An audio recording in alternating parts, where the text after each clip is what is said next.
वंदे जीविका दीदी जिंदाबाद।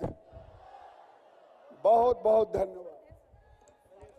अब हम चाहते हैं कि स्वागत हमारे माननीय प्रधानमंत्री जी का स्वागत हमारे प्रदेश के प्रदेश अध्यक्ष जी दिलीप जायसवाल भाई साहब करेंगे और उसके बाद हम चाहेंगे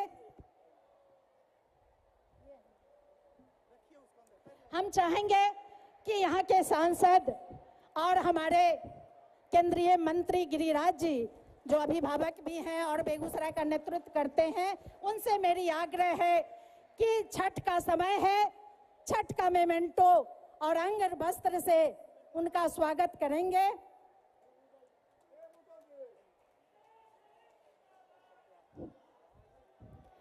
नरेंद्र मोदी जिंदाबाद, प्रधानमंत्री जिंदाबाद,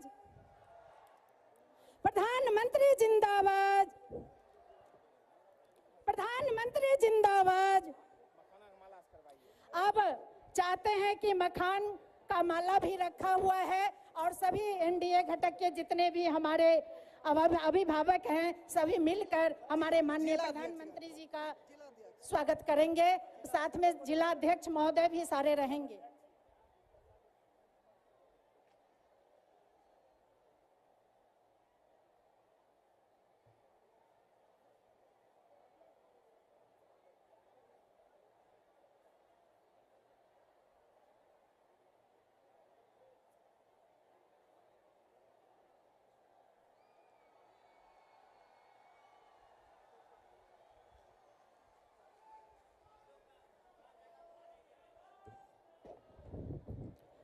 प्रधानमंत्री जिंदाबाद, हमारे माननीय मंत्री जिंदाबाद।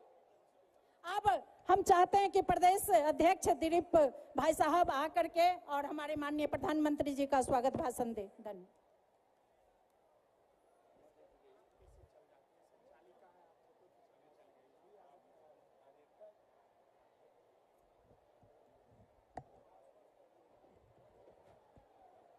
आप चले जाइए उधर।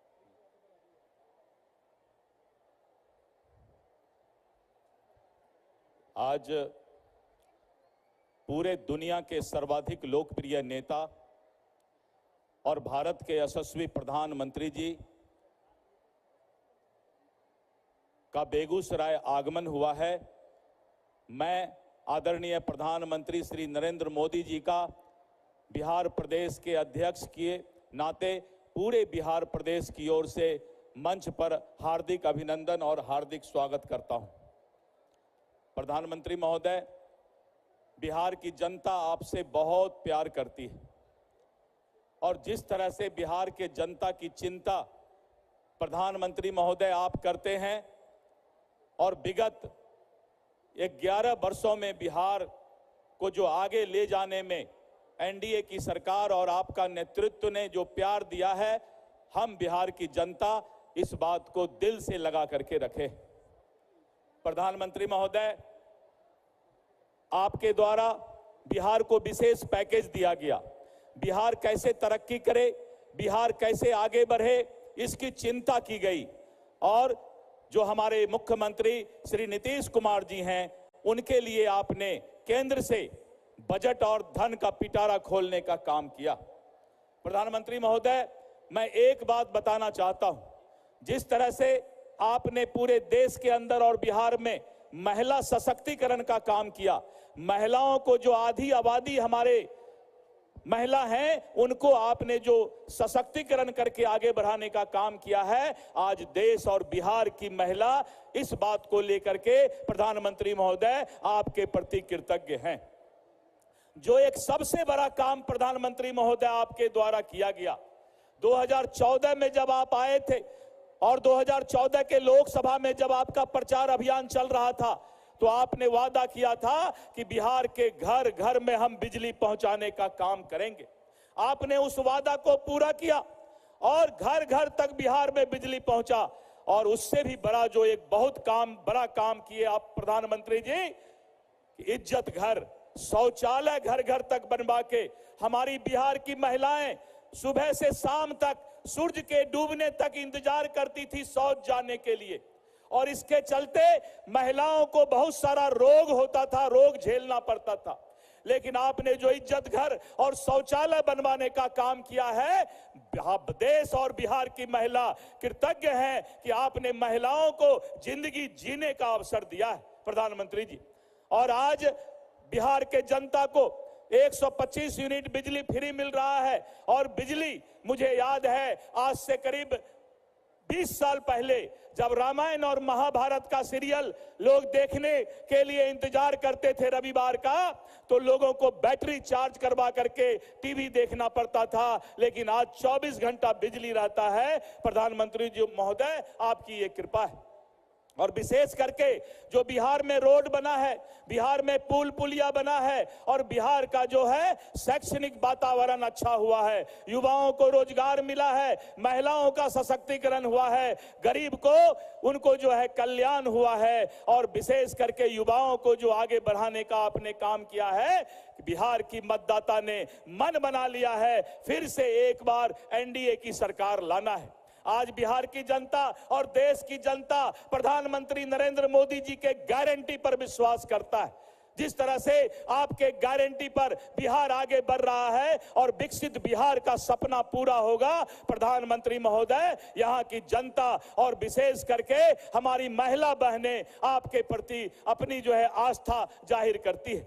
आप छठ पर्व के अवसर पर आए हैं, छठ पर्व आने वाला है, छठ मैया से हमारी महिला बहन आपके लिए आशीर्वाद मांग रही हैं कि फिर से बिहार में एनडीए की सरकार बने और प्रधानमंत्री श्री नरेंद्र मोदी जी का बिहार पर वही कृपा बना रहे।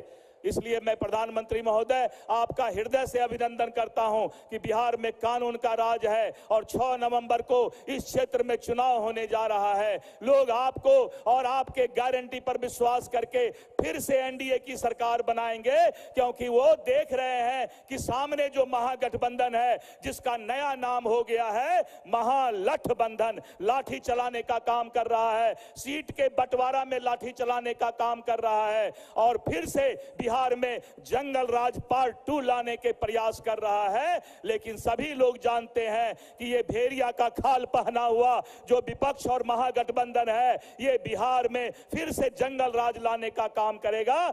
मुझे पूरा विश्वास है कि यहाँ की मतदाता 2/3 से भी ज्यादा बहुमत से फिर से जो है 14 नवंबर के बाद बिहार में एनडीए की सरकार बनाने जा रही है। मैं इतना ही कहकर अपने वाणी को विराम देता हूं। प्रधानमंत्री महोदय, आपकी बिहार पर विशेष कृपा है, ये कृपा बनी रहे, और बिहार के मतदाता ने मन बना लिया है कि यहां फिर से एनडीए की सरकार बनने जा रही है। बहुत बहुत धन्यवाद। जय हिंद, जय भारत, जय एनडीए। बहुत बहुत धन्यवाद। अब हमारी जीविका दीदी जो छठ व्रत करती है, उनके लिए हमारे माननीय प्रधानमंत्री जी के द्वारा सूप और फल देकर उन्हें सम्मानित किया जाएगा। मैं नाम बुलाती हूँ, एक एक करके सारी बहनें मंच पे आ जाए। सुमन देवी, सीता कुमारी, टूना देवी, रंजना देवी, सुभद्रा देवी,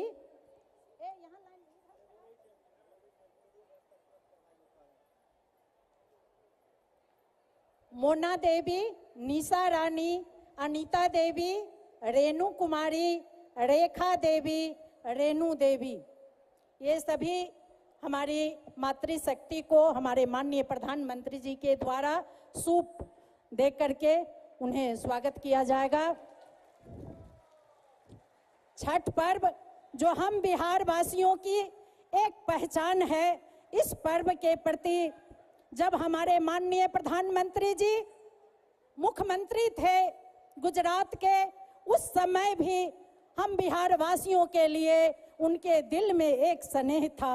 जब वो मुख्यमंत्री थे उस समय हम पर्वतियों के लिए छठ घाट उन्होंने बनवाया, और एक सम्मान भाव देते हुए बिहार की जो हमारी महिला थी, मातृशक्ति थी, उस समय भी आपने उन्हें सम्मान देकर छठ घाट बना करके हम बिहारियों को।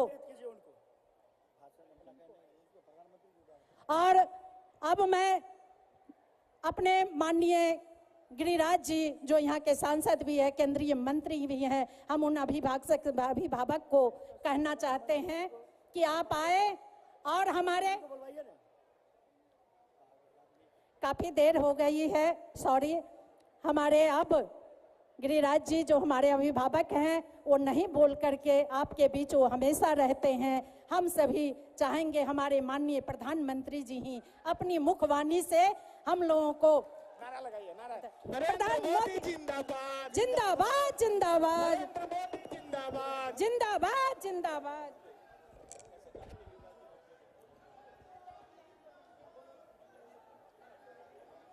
भारत माता की,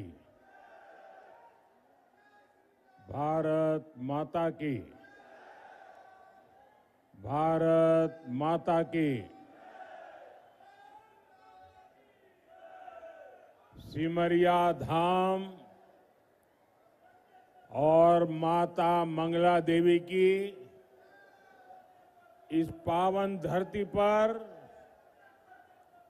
मैं बिहार के इस विशाल जनमानस को प्रणाम करता हूं।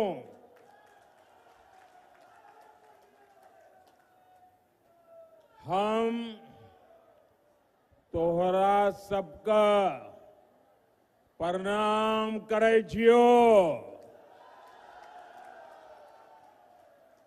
की हालचाल छो? बेगूसराय की इस धरती से मैं राष्ट्र कवि रामधारी सिंह दिनकर जी को नमन करता हूं।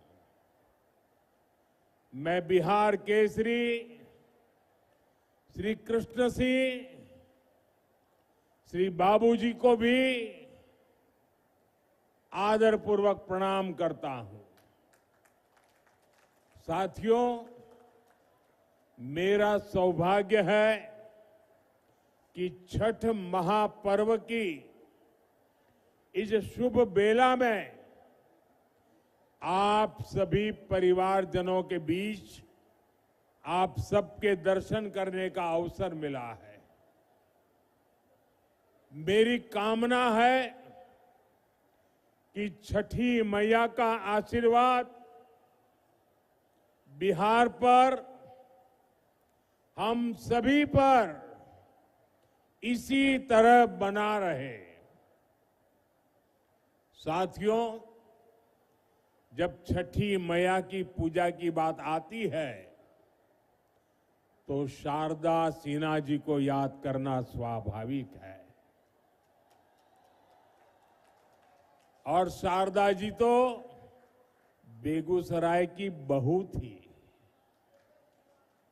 हमारी सरकार को उन्हें पहले पद्म भूषण और इस वर्ष पद्म विभूषण से सम्मानित करने का अवसर मिला। शारदा सिन्हा जी अब हमारे बीच नहीं है, लेकिन उनके अमर गीत हमेशा गूंजते रहेंगे। मैं शारदा सिन्हा जी को विनम्र श्रद्धांजलि अर्पित करता हूं। साथियों, आज बेगूसराय की ये धरती एक नए उत्साह से भरी हुई है। यहां नौजवानों का जोश है, बहनों बेटियों का भरपूर आशीर्वाद है। ये सिर्फ जनसभा नहीं है, ये बिहार के सपनों का, नए संकल्पों का मेला है, मेला। और इस जनसभा का पूरे बिहार को संदेश है, फिर एक बार एनडीए सरकार, फिर एक बार, फिर एक बार, फिर एक बार, फिर एक बार सुशासन की सरकार। साथियों, आपने हमेशा मोदी पर भरोसा किया है, नीतीश जी पर आशीर्वाद बरसाया है। एनडीए के लिए आपका यही प्यार, आपका अटल विश्वास अब विकास के नए दौर की तरफ ले जा रहा है। कोई कल्पना कर सकता है कि अभी दिवाली को गए 2 दिन हुए हैं और छठ मैया का बहुत बड़ा त्योहार कल शुरू हो रहा है, और इस बीच मैं लाखों माताओं बहनों को यहां देख रहा हूं। ये अपने आप में मेरे लिए तो एक बहुत बड़ा सुखद आश्चर्य है। मैं सोच नहीं सकता हूं कि बिहार हो, छठ मैया का पर्व कल हो और आज हमें आशीर्वाद देने के लिए ये महिलाएं, माताएं, बहनें, बेटियां, जहां मेरी नजर जा रही है, माताएं, बहनें मैं देख रहा हूं। आप हमें आशीर्वाद देने आए हैं, ये हमारी बहुत बड़ी शक्ति है।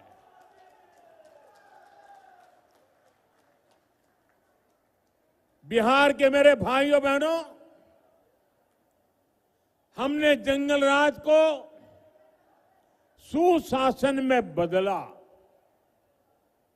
अब सुशासन को समृद्धि में बदलने का समय है। मैं बिहार की समृद्धि के लिए आप सभी का आशीर्वाद लेने आया हूं। मैं बिहार के नौजवानों से विशेष आग्रह करने आया हूं। वो 2005 का अक्टूबर महीना ही था जब आपके माता पिता ने बिहार को जंगल से मुक्त किया था, सुशासन को चुना था। अब 2025 का ये अक्टूबर और नवंबर आपके लिए नए अवसर भी और एक बड़ी जिम्मेवारी लेकर आया है। आपको अपने और बिहार की आने वाली पीढ़ियों के लिए समृद्ध बिहार बनाना है। आपको अपने एक वोट की ताकत समझनी है।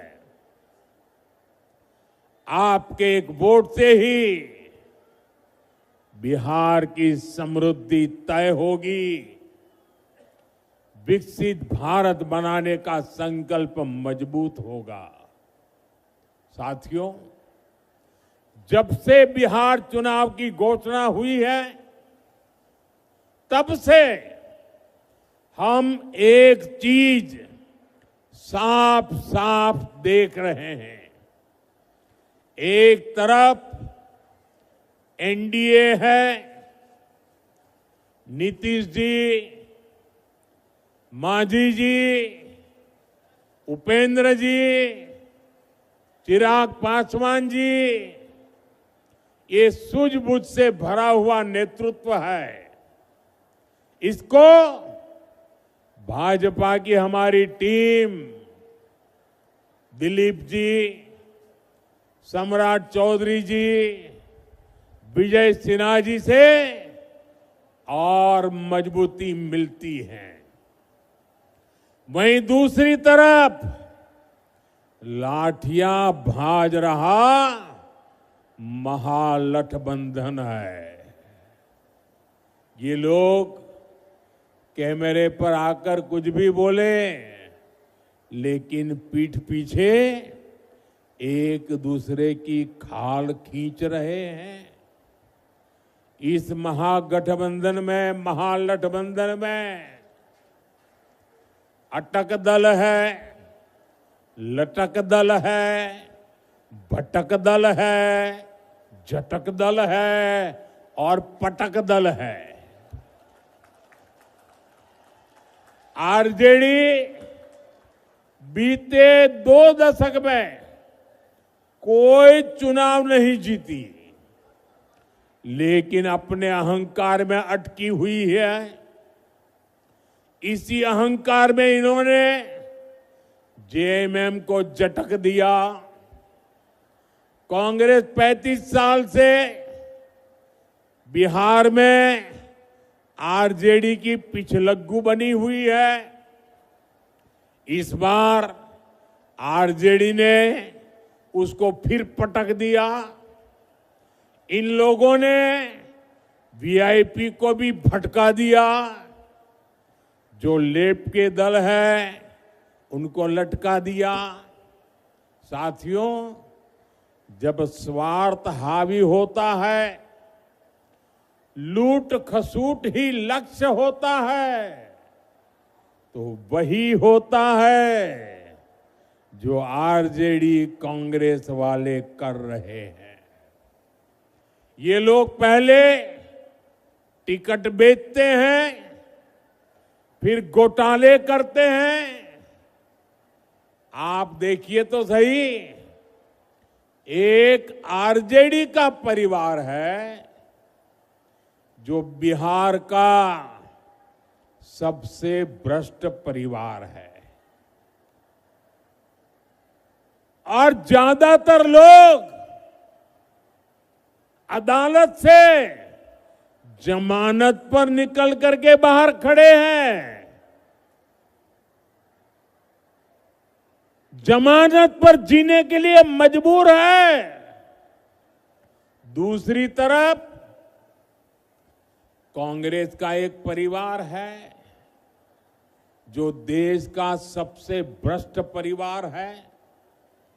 इस परिवार के भी ज्यादातर लोग जमानत पर बाहर है। साथियों, बिहार ऐसे लोगों पर भरोसा नहीं करता, और इसलिए पूरे बिहार में एक ही नारा गूंज रहा है, एक ही नारा गूंज रहा है, नई रफ्तार से चलेगा बिहार जब फिर आएगी एनडीए सरकार। साथियों, मैं जो बातें कहने जा रहा हूं, मैं चाहूंगा कि बिहार का नौजवान उन्हें ध्यान से सुने और उन पर जरा गौर करे। जंगल राज वालों ने सिर्फ अपने बेटे बेटियों का भविष्य बनाया, बिहार के नौजवानों का भविष्य तबाह कर दिया। और ये बात बेगूसराय का हर घर जानता है, हर कोई महसूस करता है। साथियों, हमारे श्री बाबू ने बेगूसराय को औद्योगिक केंद्र बनाने के लिए काम किया था। उनके प्रयास से यहां अनेक प्रकार के उद्योग आए। एक समय था जब यह क्षेत्र देश के प्रमुख औद्योगिक केंद्रों में से एक था। बरौनी में सायरन बजता था तो पूरा बिहार गर्व से भर जाता था। 60 के दशक में यहां रिफाइनरी लगी, फर्टिलाइजर फैक्ट्री बनी, बिजली का कारखाना लगा, यहां नौकरियां बनी, उम्मीदें जगी, चहल पहल होने लगी। लेकिन फिर क्या हुआ? फिर जंगल राज आ गया। धौंस, धमकी और डर का वो काला दौर जिसने बिहार के उद्योगों पर ताले लगा दिए, फैक्ट्रियों को बंद कर दिया, निवेशक भाग गए। ये ताले फैक्ट्री पर नहीं, आपके भविष्य पर ताले लगा दिए थे। जंगल राज ने सिर्फ कुछ फैक्ट्रियां बंद नहीं की, बल्कि बिहार के नौजवानों के भविष्य को अधर में लटका दिया था। बरौनी, बेगूसराय को एक सदी पीछे धकेल दिया। जिस आरजेडी ने बिहार को पलायन का अभिशाप दिया, उसके नेता आज बड़ी बड़ी बातें करते हैं। साथियों, एनडीए सरकार के लिए विकास सबसे बड़ी प्राथमिकता है। हम जानते हैं कि जब औद्योगिकरण होगा तो नौकरियां भी आएगी। इसलिए हमने सबसे पहले बिहार को जंगल राज से मुक्त किया। जब बिहार में कानून का राज लौटा तो उद्योगों के लिए भी माहौल बना। 2014 में डबल इंजन की सरकार बनने के बाद इसे और गति मिली। आज आप देखिए, हमारा बेगूसराय न सिर्फ अपने औद्योगिक पहचान वापस पा रहा है, बल्कि देश का एक बड़ा इंडस्ट्रियल हब बनने की तरफ आगे बढ़ रहा है। बरौनी का खाद कारखाना जंगल राज में बंद पड़ा था। हमने ठाना कि इसको फिर से चलाना है और इसके लिए गैस की जरूरत थी। गैस बिहार में थी नहीं। गैस पहुंचाने के लिए हमने पीएम ऊर्जा गंगा योजना बनाई। हजारों करोड़ रुपए लगाए। पश्चिम बंगाल से बिहार के लिए गैस पाइपलाइन बिछाई ताकि बिहार के नौजवानों को रोजगार मिले और किसानों को पर्याप्त खाद मिल सके। आज इससे हजारों परिवारों की रोजी रोटी चल रही है। साथ ही यहां हजारों बहनों की रसोई में पाइप से सस्ती गैस भी पहुंच रही है। साथियों, जंगल राज वालों ने बरौनी रिफाइनरी को भी अपने हाल पर छोड़ दिया था। हमने उसमें नया जीवन डाला, हजारों करोड़ का निवेश किया। अब यहां नया पेट्रोकेमिकल प्लांट बन रहा है। इससे यहां प्लास्टिक उद्योगों को बल मिलेगा, छोटे और लघु उद्योग लगेंगे, युवाओं के लिए हजारों नए रोजगार बनेंगे। बरौनी डेयरी के विस्तार से हमारे पशुपालकों और किसानों की कमाई बढ़ रही है। अब बेगूसराय एक टेक्सटाइल हब भी बनता जा रहा है। कई कंपनियां यहां कपड़ा बनाने की फैक्ट्रियां लगा रही है।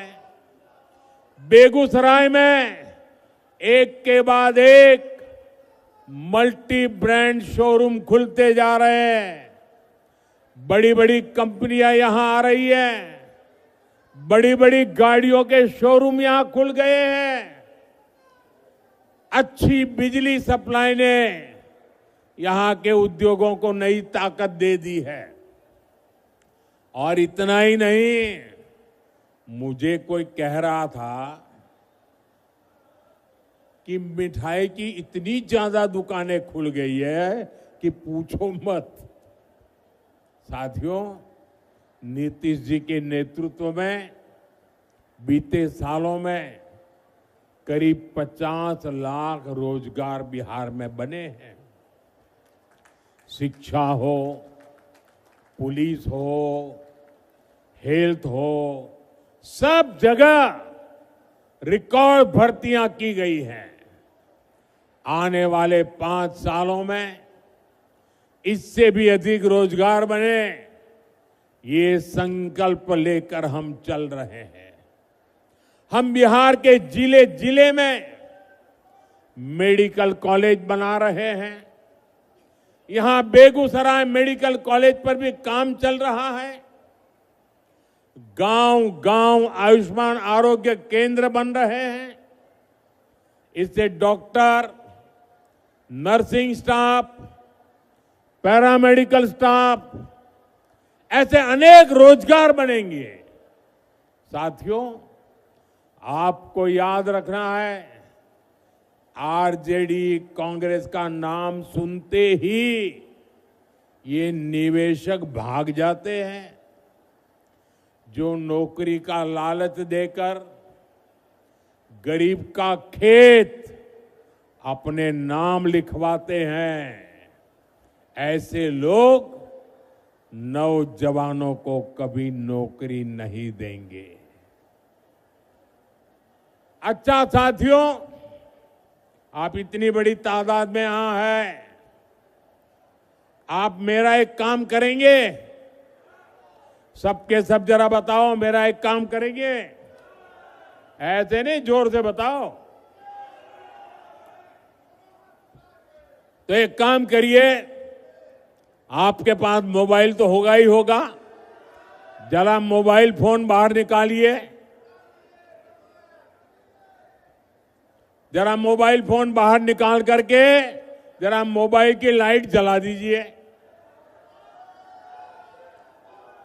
ये मोबाइल कांग्रेस के समय में बहुत महंगा था और विदेश से मंगाना पड़ता था।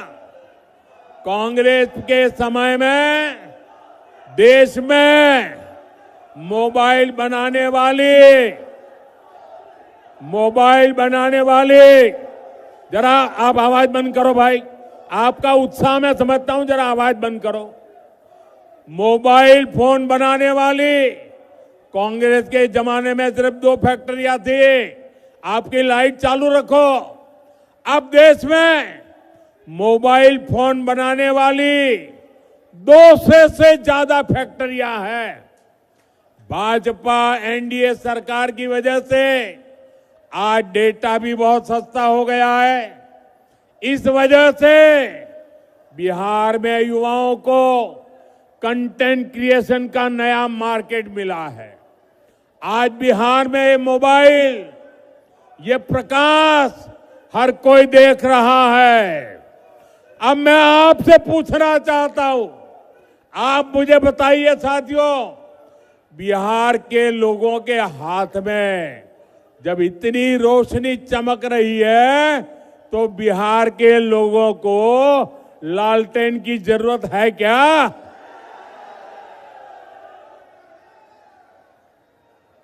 अपना मोबाइल हम नीचे रखिए।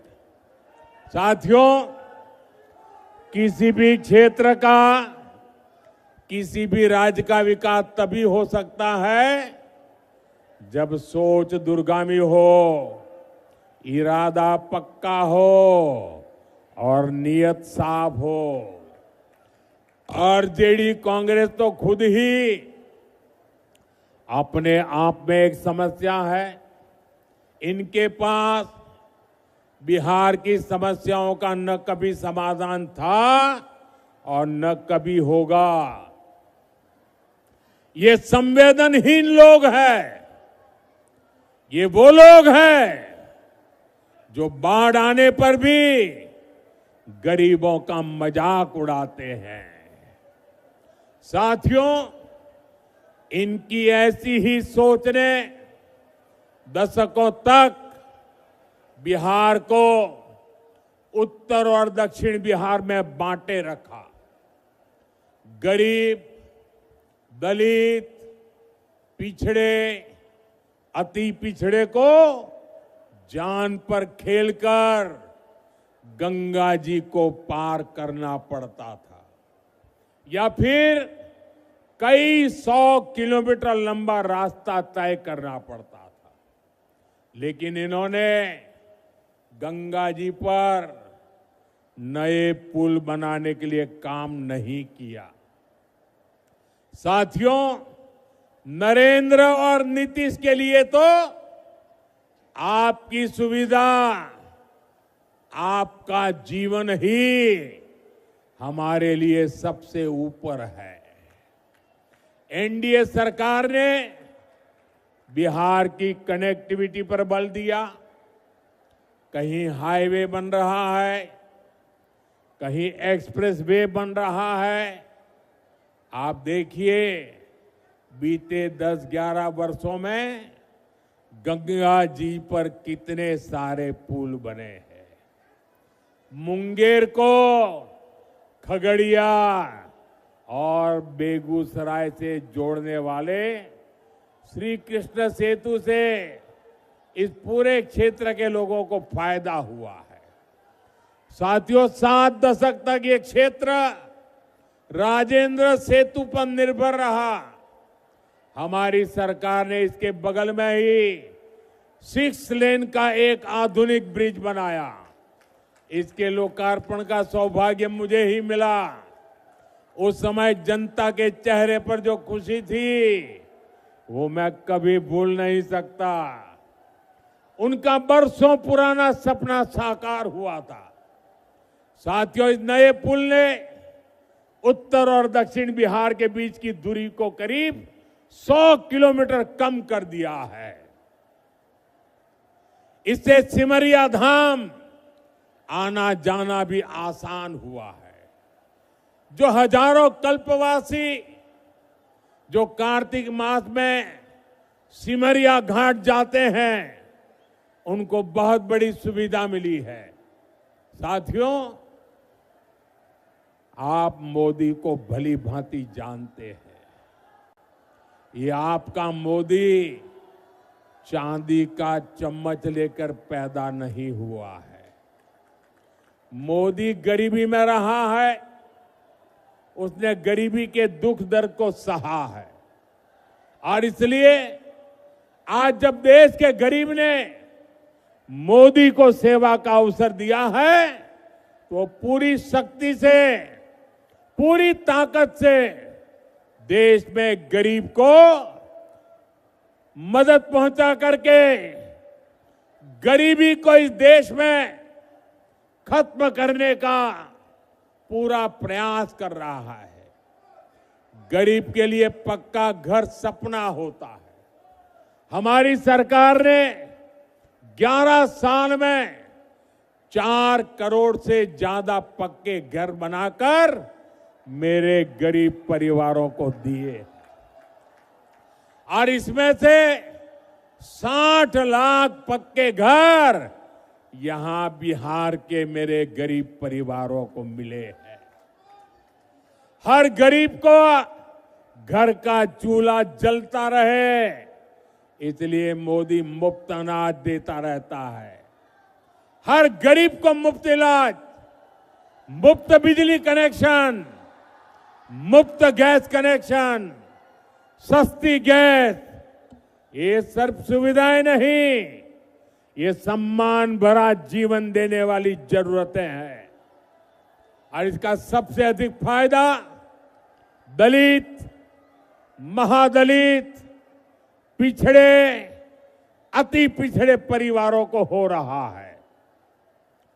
दशकों तक बिहार के लोगों को आरजेडी कांग्रेस ने सामाजिक न्याय के नाम पर सिर्फ धोखा दिया। ये एनडीए सरकार है जो सामाजिक न्याय को सही मायने में सच करके दिखा रही है। साथियों, आज कांग्रेस के पूर्व अध्यक्ष सीताराम केसरी जी की पुण्यतिथि है। देश कभी नहीं भूल सकता कि किस तरह कांग्रेस के इस परिवार ने सीताराम केसरी जी का अपमान किया था। आज का दिन हमें याद दिलाता है कि कांग्रेस दलितों, पिछड़ों के अधिकार छीनने के लिए क्या कुछ कर सकती है। इन लोगों के लिए सिर्फ अपना परिवार ही सबसे बड़ा है। और आपने टीवी पर भी देखा होगा, कांग्रेस पार्टी के अध्यक्ष थे सीताराम केसरी, हमारे बिहार का गर्व थे सीताराम केसरी। इस परिवार ने सीताराम केसरी जी को उनके घर में बाथरूम में बंद कर दिया। इतना ही नहीं, उनको उठा करके फुटपाथ पर फेंक दिया और सीताराम केसरी के पास जो कांग्रेस का अध्यक्ष पद था, इस परिवार ने उस अध्यक्ष पद की चोरी कर ली। साथियों, ये ऐसे लोग हैं जिनको आपके परिवार की कोई चिंता नहीं है। साथियों, बिहार की नारी शक्ति जंगल राज की सबसे बड़ी पीड़ित रही है। आज वे एनडीए के सुशासन में बड़ा काम और बड़ा नाम करने के लिए आगे आ रही है। बीते वर्षों में बिहार की बहनें आत्मनिर्भर हुई है। जीविका दीदी के रूप में गांवों में बहनें अपने पैरों पर खड़ी हुई है। मेरा लक्ष्य देश के गांवों में 3 करोड़ लखपति दीदी बनाने का है। इसमें बिहार की बहनें काफी शानदार काम कर रही है। साथियों, बिहार की एनडीए सरकार ने जो महिला रोजगार योजना शुरू की है, ये बहुत ही प्रशंसनीय काम हुआ है। 1 करोड़ 20 लाख से ज्यादा बहनों में से हर एक को रोजगार शुरू करने के लिए 10,000 रुपया देना बहुत बड़ा कदम है। बिहार की बहनें इसको खुले दिल से अपना भी रही है। इसलिए आप सभी को इन महिला विरोधी आरजेडी कांग्रेस वालों से बहुत सावधान रहना है। इनके लिए हर रास्ता बंद करना है। आपको याद रखना है, ये आरजेडी कांग्रेस वाले महिला रोजगार योजना पर भी ताला लगा सकते हैं। महिलाओं के अधिकार बात आई, इन लोगों ने पार्लियामेंट में सारे नियमों को तोड़ करके उस कानून के कागजों को छीन करके फाड़ दिया था। ऐसे महिला विरोधी लोग हैं। साथियों, आज हमारी सरकार की प्राथमिकता आपका खर्च कम करने और बचत बढ़ाने पर है। जीएसटी बचत उत्सव के पीछे भी यही सोच है। जीएसटी बहुत कम होने से बिहार के हर परिवार को बचत हो रही है। त्योहारों के इस मौसम में कोई नया टीवी ले रहा है, कोई नया पंखा, कोई नया फ्रिज ले रहा है, किसी ने नया स्कूटर लिया, नई बाइक ली। इसमें भी हजारों रुपए की बचत हो रही है। इससे हर परिवार को कुछ न कुछ बचत हुई है। साथियों, जीएसटी बचत उत्सव के दौरान अभी दिवाली में भी खरीद बिक्री के नए रिकॉर्ड बने हैं। देशवासियों ने बहुत उत्साह दिखाया है। इसमें भी बड़ी बात यह है कि लोगों ने स्वदेशी को चुना है। लोग गर्व से कहते हैं ये स्वदेशी है।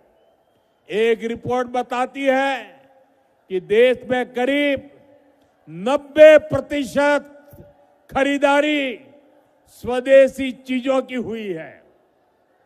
यानी हमारे दुकानदारों ने स्वदेशी बेचा और देशवासियों ने देश का गौरव बढ़ाने के लिए स्वदेशी खरीदा। जब स्वदेशी बिकता है तो इसका फायदा हमारे किसानों, हमारे विश्वकर्मा साथियों, हमारे कारीगरों, हमारे बुनकरों को ही होता है। बिहार के लोगों को भी इसका बहुत लाभ हुआ है। यानी डबल इंजन सरकार बचत और कमाई का डबल बेनिफिट बिहार के लोगों को दे रही है। साथियों, बेगूसराय में 6 नवंबर को मतदान होना है। 6 नवंबर याद रखना है। समय बहुत कम है। आप मेरा एक काम करेंगे, जरा जोर से बताइए, आप मेरा एक काम करेंगे? जरा हाथ ऊपर करके सबके सब लोग बताइए, मेरा एक काम करेंगे? देखिए, आपको घर घर जाना है। मोदी है आप मेरे लिए, तो मोदी बनकर आपको मेरी बात घर घर पहुंचानी है। एनडीए ने बिहार को नक्सलवाद से, माओवादी आतंक से मुक्त किया है। आज बेखौफ होकर आप अपना काम कर सकते हैं। आप खुल करके वोट दे सकते हैं। बिहार के लोगों का एक वोट एक शांत, सुखी और समृद्ध बिहार का निर्माण करेगा। जंगल राज वालों को दूर रखेगा। इस बार बिहार में एनडीए की विजय का नया रिकॉर्ड बने, इस लक्ष्य को लेकर हमें आगे बढ़ना है।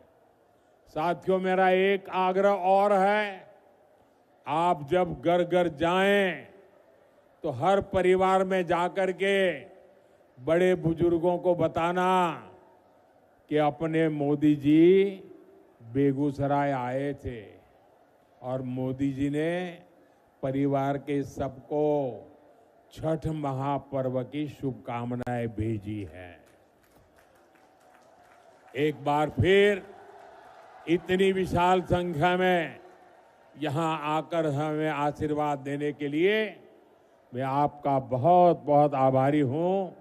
मेरे साथ बोलिए, भारत माता की, भारत माता की, भारत माता की। बहुत बहुत धन्यवाद।